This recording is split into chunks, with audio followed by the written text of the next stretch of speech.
Hello students, आप लोगों का फिर से एक बार स्वागत है मेरे इस यूट्यूब चैनल पे। तो आज हम लोग देखने वाले हैं लिक्विड क्रिस्टल पॉलीमर्स के बारे में। हम पॉलीमर केमिस्ट्री का वीडियो लेक्चर सीरीज़ कंप्लीट करने वाले हैं, जिसमें हम देखने वाले हैं आज लिक्विड क्रिस्टल पॉलीमर्स। इसमें देखेंगे, उसका डेफिनेशंस देखेंगे, लिक्विड क्रिस्टल पॉलीमर्स होता क्या है, इसका प्रॉपर्टीज़ देखेंगे, साथ ही साथ इसमें कुछ एग्जांपल्स देखने वाले हैं और इसके टाइप्स देखने वाले हैं, है ना। क्लासिफिकेशन देखेंगे और एप्लीकेशन देखेंगे। तो चलिए फिर स्टार्ट करते हैं। लिक्विड क्रिस्टल पॉलीमर्स, जैसे नाम में ही है लिक्विड और क्रिस्टल, तो ये लिक्विड का प्रॉपर्टीज भी शो करेगा और क्रिस्टल मतलब मान के चलिए सॉलिड का प्रॉपर्टीज भी ये शो करने वाला है। तो ऐसा पॉलीमर जो लिक्विड और सॉलिड दोनों का प्रॉपर्टीज शो करता है वो कहलाता है लिक्विड क्रिस्टल पॉलीमर्स। ठीक है, डेफिनेशन देख लेते हैं। तो liquid crystal polymers are polymers that exhibit property between highly ordered solid crystalline, है ना, किनके बीच, तो highly ordered crystalline material and amorphous disordered liquid over a well defined range of temperature। तो कैसा इसका प्रॉपर्टी शो कर रहा है ये, किसके बीच, highly ordered solid crystalline material और जो लिक्विड डिसऑर्डर्ड होता है ना, एमॉर्फस डिसऑर्डर्ड लिक्विड के जो बीच का प्रॉपर्टीज होता है, मतलब ना तो क्रिस्टलाइन होगा 100% हो, ना ही वो 100% लिक्विड होगा, उन दोनों के बीच का जो प्रॉपर्टीज शो करता है उसको बोलते हैं हम लिक्विड क्रिस्टल पॉलीमर्स। ठीक है, तो liquid crystal are those crystal which is having a property similar to, लिखा है similar to crystalline solid as well as the liquid property. मतलब लिक्विड क्रिस्टल पॉलीमर हो किसको बोल रहे हैं हम लोग, जो क्रिस्टल का प्रॉपर्टीज भी शो कर रहा है और लिक्विड का प्रॉपर्टीज भी शो कर रहा है। कहने का मतलब यहाँ पर ये है कि ना तो 100% वो क्रिस्टलाइन है, ना 100% वो लिक्विड है, दोनों का मीडियम, मतलब जो उनका मीडियम वाला पार्ट है ना, जो जिसमें दोनों का प्रॉपर्टीज शो करता है, crystalline solid as well as the liquid properties. तो the liquid crystal polymers are a class of aromatic polymers. इसको क्या पॉलीमर्स में बोला जा रहा है, एरोमेटिक पॉलीमर्स, क्योंकि इसमें एरोमेटिक रिंग्स होते हैं, है ना। तो liquid crystal usually containing aromatic rings as a mesogen. तो उसको जो एरोमेटिक रिंग्स इसमें जो है उसको मिसोजेन कहा जाता है।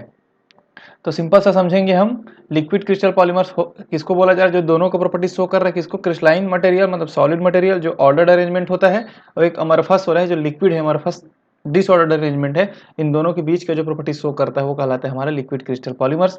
जैसे समझ लेते हैं, जैसे क्रिस्टल प्रॉपर्टीज कौन कौन सी प्रॉपर्टीज क्रिस्टल प्रॉपर्टीज के बेस पे रख रहे हैं, जैसे ऑप्टिकल प्रॉपर्टीज उसका या अरेंजमेंट ऑफ पार्टिकल्स, ये दोनों प्रॉपर्टीज शो करता है जो कि एक क्रिस्टल प्रॉपर्टीज को बता रहा है। जबकि लिक्विड प्रॉपर्टीज में उसके विस्कोसिटी, सरफेस टेंशन, फ्लूइडिटी, ये तीनों प्रॉपर्टीज होने की वजह से कैसा होता है, ये लिक्विड प्रॉपर्टीज को शो करता है। मतलब इसमें क्रिस्टल प्रॉपर्टीज भी है और इसमें लिक्विड प्रॉपर्टीज भी है, इसीलिए इसे क्या बोला जा रहा है, लिक्विड क्रिस्टल पॉलीमर्स बोला जा रहा है। तो ये पॉइंट को आप याद रखेंगे, इसमें ये वाला पॉइंट भी लिख देंगे टेबल बना करके। ठीक है, एग्जाम्पल देख लेते हैं। तो देखिए एग्जाम्पल है, इसका पहला एग्जाम्पल है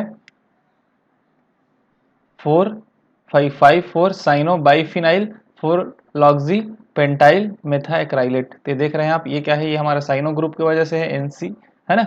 एनसी देखने से आइसोसाइन होगा बट वो सी से कनेक्टेड है तो सीएन समझेंगे, है ना, साइनो। और ये हमारा मेथाएक्राइलेट ग्रुप, ये मेथाएक्राइलेट ग्रुप है, इसलिए मेथाएक्राइलेट लगा है। और क्या है, बाइफिनाइल है, देखिए साइनो बाइफिनाइल, दो फिनाइल ग्रुप होने की वजह से बाइफिनाइल, और 5 कार्बन है यहाँ पर, इसलिए क्या है, ये पेंटाइल है। तो ये एक एग्जाम्पल हो गया आपका लिक्विड क्रिस्टल पॉलीमर का। आपको क्या रखना है याद, डेफिनेशंस पता होना चाहिए, प्रॉपर्टीज मैंने बता दिया कि लिक्विड का प्रॉपर्टीज भी शो कर रहा है और क्रिस्टल का प्रॉपर्टीज भी शो कर रहा है। कौन कौन सा प्रॉपर्टीज उसका क्रिस्टल वाला है, कौन सा प्रॉपर्टीज लिक्विड वाला है, दोनों को एक्सप्लेन कर दिया। साथ में एक दो एग्जाम्पल आपको लिखना है, तो एग्जाम्पल को आप याद रखेंगे, है ना। तो लिक्विड क्रिस्टल में सेकंड एग्जाम्पल देखते हैं हम लोग, 5,4 साइनो फिनॉक्सी पेंटाइल मेथाइक्राइलेट। यहाँ पर देखिए बाइफिनाइल था, यहाँ पर एक सिंगल बेंजीन रिंग है तो ओनली फिनाइल लिखे, फिनॉक्सी करा गया इसको, है ना, ऑक्सीजन भी जुड़ा हुआ है यहाँ पर। तो ये हो गया आपका पेंटाइल का हो गया, ये आपका मेथाइक्राइलेट, ये आपका हो गया साइनो ग्रुप। ये हो गया सेकंड एग्जांपल।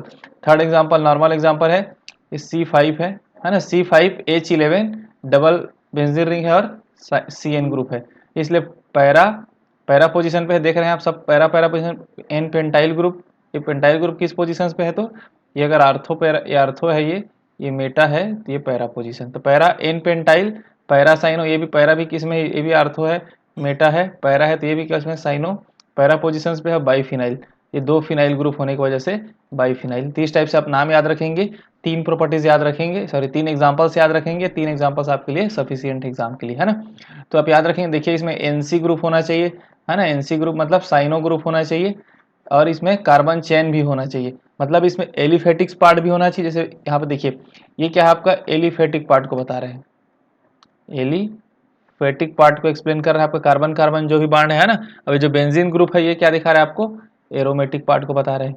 तो एलिफेटिक पार्ट भी होना चाहिए और एरोमेटिक पार्ट भी होना चाहिए, क्योंकि दोनों प्रॉपर्टीज हमें शो कराना है, एलिफेटिक पार्ट और एरोमेटिक, जिससे ये लिक्विड जैसे भी बिहेव करेगा और थोड़ा क्रिस्टल के जैसे बिहेव करेगा। तो ना तो 100% लिक्विड रहेगा ना 100% क्रिस्टल फॉर्म में रहेगा। इन दोनों के बीच का जो जो स्टेट होता है वो हमें मिलेगा, वो कहलाता है लिक्विड क्रिस्टल पॉलीमर। तो एग्जांपल को आप याद रखेंगे, नॉर्मल नाम को भी मैंने बता दिया किस टाइप से आप नाम को सोचना है और याद रखना, ठीक है। अब हम चलते हैं क्लासिफिकेशन पे। तो सबसे पहला थर्मोट्रॉपिक लिक्विड क्रिस्टल क्या होता है देख लेते हैं। Those liquid crystal which is based on temperature range are called as a thermotropic liquid crystal. तो लिक्विड क्रिस्टल अगर उसको हम बोल रहे हैं तो किस बेस पे बोल रहे हैं, उसको हम बेस बोल रहे हैं टेम्परेचर रेंज पे बेस। मतलब अगर हम एक नॉर्मल एक पॉलीमर मान लेते हैं, है ना, वो अभी लिक्विड क्रिस्टल का प्रॉपर्टी शो नहीं कर रहा है, लेकिन हम उसको एक टेम्परेचर रेंज मान लो 100 डिग्री सेल्सियस से 300 डिग्री सेल्सियस के बीच में जब हीट देते हैं, तब ये क्या करता है, लिक्विड क्रिस्टल पॉलीमर के जैसे प्रॉपर्टी शो करना स्टार्ट कर देता है। तब इसको इस टाइप को क्या बोलते हैं, इस टाइप के लिक्विड क्रिस्टल को हम थर्मोप्लास्टिक लिक्विड क्रिस्टल बोलते हैं, ठीक है। जैसे एग्जाम्पल में नेमेटिक, स्मेक्टिक और कोलेस्टेरिक होता है, ठीक है। तो ये आप नॉर्मल इसको आप नॉर्मली आपको याद रखना है, अगर क्वेश्चंस में आता है तब लिखना है ना, वरना तो नॉर्मली आप क्लासिफिकेशन लिख सकते हैं। तो जो नेमेटिक है थ्रेड लाइक स्ट्रक्चर होता है, इसमें ऑर्डर्ड अरेंजमेंट नहीं होता है, ठीक है। स्मेटिक वाले में क्या है, सोप लाइक स्ट्रक्चर है, इसमें ऑर्डर्ड अरेंजमेंट होता है, ओरिएंटेशन होता है इसमें सेम डायरेक्शन में, एक ही डायरेक्शन में ओरिएंटेशन होता है। टेरिक वाले में क्या हो रहा है, तो कोलेस्ट्रॉल का जो स्ट्रक्चर होता है ना उस टाइप से स्ट्रक्चर होता है इसका, और they are arrange in a layer, ये लेयर फॉर्म में अरेंज होता है। तो ये हम नॉर्मल क्लासिफिकेशन देखेंगे, है ना, जिससे हमें आसानी हो लिखने में, क्योंकि हमारे लिए इतना ही ज़्यादा इंपॉर्टेंट है, इतना ही इंपॉर्टेंट है, इससे ज़्यादा हमें इंपॉर्टेंट नहीं हो जाता हमारे लिए। सेकंड देखते हैं लायोट्रॉपिक लिक्विड क्रिस्टल। ये क्या है, those liquid crystal which are based on concentration are called lyotropic. जैसे उसमें टेम्परेचर पे बेस्ड पे वो लिक्विड क्रिस्टल का प्रॉपर्टी शो कर रहा था ना, सेम इसमें क्या है, कॉन्सेंट्रेशन के बेस पे। मतलब उस कॉन्सेंट्रेशन में अगर हम एक रेंज रख देते हैं कॉन्सेंट्रेशन का, अगर उतना कॉन्सेंट्रेशन होने पर वो लिक्विड क्रिस्टल प्रॉपर्टी शो करेगा, उससे कम ज़्यादा हो रहा है तो लिक्विड क्रिस्टल का प्रॉपर्टी शो नहीं करेगा। तो इसलिए कॉन्सेंट्रेशन पे, जैसे एग्जांपल में माइसेल्स, जिसको हम सरफेस केमिस्ट्री वाले चैप्टर में समझेंगे, तो माइसेल्स इसका एग्जांपल है, ठीक है। अगला है डिस्कोटिक एंड कैलामेटिक लिक्विड क्रिस्टल। इसका प्रॉपर्टीज क्या है, डिस्क लाइक स्ट्रक्चर होता है और रॉड लाइक स्ट्रक्चर का जो भी हमें लिक्विड क्रिस्टल मिलेगा वो इसमें आता है, ठीक। फोर्थ है अपना मेटेलोट्रॉपिक लिक्विड क्रिस्टल। तो देखो, some of the metal salt like zinc ZnCl2 behave like a liquid crystal, such metal salt called as a metallotropic liquid crystal. तो जिंक Cl2 जो है आपका, है ना, ZnCl2, इसका पॉलीमेरिक फॉर्म अगर हम आगे करते जाएंगे, मतलब पॉलीमराइज करते जाएंगे या कहीं यूज करके, तो ये लिक्विड क्रिस्टल के जैसे प्रॉपर्टीज शो करता है, जिसकी वजह से इसको भी हम लोग मेटेलोट्रॉपिक लिक्विड क्रिस्टल में रखा जाता है, क्योंकि जिंक एक मेटल है, ठीक है। तो मेटल सॉल्ट्स की वजह से, मेटल सॉल्ट्स भी एक लिक्विड क्रिस्टल का प्रॉपर्टी शो करता है, लिक्विड क्रिस्टल के जैसे बिहेव करता है, इसलिए इसको भी एक क्लासिफिकेशन में रखा गया है, मेटेलोट्रॉपिक लिक्विड क्रिस्टल। तो ये नॉर्मल आपको क्लासिफिकेशन अगर पूछा जाता है तो नॉर्मल लिखेंगे, अदरवाइज आपको डेफिनेशन पूछा जाता है लिक्विड क्रिस्टल पॉलीमर्स होता क्या है, उसका प्रॉपर्टीज को लिख सकते हैं जो मैंने ऊपर बता दिया है, और 2-3 एग्जांपल्स लिखेंगे, है ना। अब हम लास्ट में इसका एक एप्लीकेशन देख लेते हैं क्या है। Liquid crystals are also used as a basic technology to initiate quantum computers. याद रखना है, इनिशिएट, है ना, इमिटेट क्वांटम कंप्यूटर या फिर इनिशिएट क्वांटम कंप्यूटर्स के लिए हमारा यूज होता है लिक्विड क्रिस्टल्स का। इंजीनियरिंग में यूज होता है, कंटेनर फूड बनाने में, मेडिसिनल एक्सपेरिमेंट में यूज होता है, स्क्रीन और लैपटॉप एंड मोबाइल रिमोट्स। तो मोबाइल स्क्रीन, लैपटॉप की स्क्रीन में यूज होता है, मोबाइल रिमोट में भी इसका यूज होता है, मतलब इलेक्ट्रिकल डिवाइस में यूज हो रहा है। They are use in a chromatography, chromatography में भी कॉलम पैकिंग में यूज होता है। तो optical imaging and liquid crystal interaction with nano structure material के साथ भी इसका यूज़ किया जाता है, मेडिसिनल यूज़ भी किया जाता है। तो ये नॉर्मल इसका एप्लीकेशन है जो आप याद रखेंगे रफली, है ना, क्वेश्चंस के अकॉर्डिंग लिखेंगे।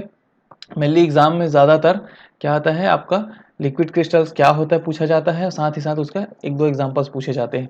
तो आपको जो भी आपके एग्जाम के अकॉर्डिंग जो भी आपसे पूछा गया है उसके अकॉर्डिंग आप इसका आंसर देंगे। तो आप रफली ये पता होना चाहिए आपको, मेटेलोट्रॉपिक हो गया आपका, नॉर्मल क्लासिफिकेशन मैंने बता दिया, लिक्विड क्रिस्टल होता क्या है, इसका प्रॉपर्टीज़ क्या सब है, मैंने इस वीडियो लेक्चर में एक्सप्लेन कर दिया हूँ। उम्मीद करता हूँ वीडियो आपको अच्छा लगा होगा, डिटेल्स मैंने समझाने का ट्राई किया है। तो अगर वीडियो आपको अच्छा लगा होगा तो चैनल को लाइक कर दें, वीडियो